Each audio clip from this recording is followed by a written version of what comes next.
இன்னோர் உயிரை கொன்று பூசிப்பது மிருகமடா. இன்னோர் உயிரை கொன்று ரசிப்பவன் நரக்கரடா. யாருக்கும் தீங்கன்றி வாழ்பவன் மனிதன், ஊருக்கே வாழ்ந்து உயர்ந்தவன் புனிதன். யாருக்கும் தீங்கன்றி வாழ்பவன் மனிதன், ஊருக்கே வாழ்ந்து உயர்ந்தவன் புனிதன். நேற்று வரைக்கும் மனிதனப்பா, இன்று முதல் நீ புனிதனப்பா. நேற்று வரைக்கும் மனிதனப்பா, இன்று முதல் நீ புனிதனப்பா. We oppose objectification of women, but how about those who are not women? How about the Olympic champion Neeraj Chopra?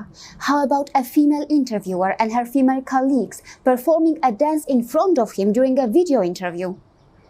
Recently, Neeraj Chopra was video interviewed by a radio jockey who, along with several other females, decided to perform a dance in front of the athlete on a Bollywood song. The words of the song go like this: Uden jab jab zulfen teri, kavariyon kadil machle. It is not yet clear what the true intention of the radio jockey and her colleagues was, but the question is if these kinds of acts objectify sportspeople like Neeraj Chopra or others who would rather want to be known for their achievement in sports. In this particular case, opinions were divided. There were those who found it funny, but a large number of netizens criticized this. Several netizens on Twitter even asked how it would look if, instead of Neeraj, it was a female athlete being interviewed by a male journalist who would perform a dance with his male colleagues singing a Bollywood song. Wouldn't that be disrespectful, embarrassing, or uncomfortable for the female athlete? But as far as reversing genders in a given scenario is concerned, we can easily have many uncomfortable situations. Allow me to mention one example that almost everyone else seems to have ignored. Perhaps you may have come across movies in which an injury to male genitals is portrayed as humorous or a funny situation. Not only that, if you are watching those kinds of scenes with females, don't be surprised if you notice female viewers giggling or laughing while watching those scenes. Even in public spaces like cinema halls, you may hear females giggling or laughing while watching scenes in which a male has received a traumatic blow to his private parts. No, I am not talking about those movie scenes in which women in their self-defense hit back at a man or the scenes from action movies.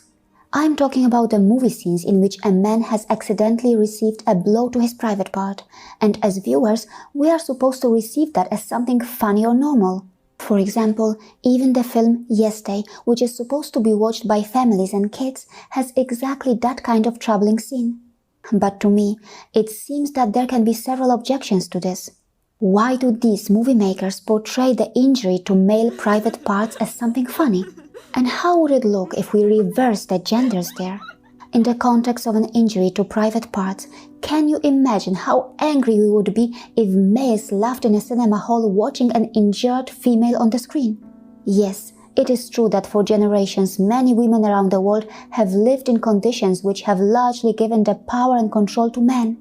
But if we truly want to create a well-balanced, healthy society, can we afford to ignore misandry and what they term as reverse sexism? There is nothing wrong in opposing patriarchy and the institutions that systemically oppress women, but in that fight, let us not forget that we need both men and women to participate, and we need an environment that is fair and just to all, regardless of their gender. See you again.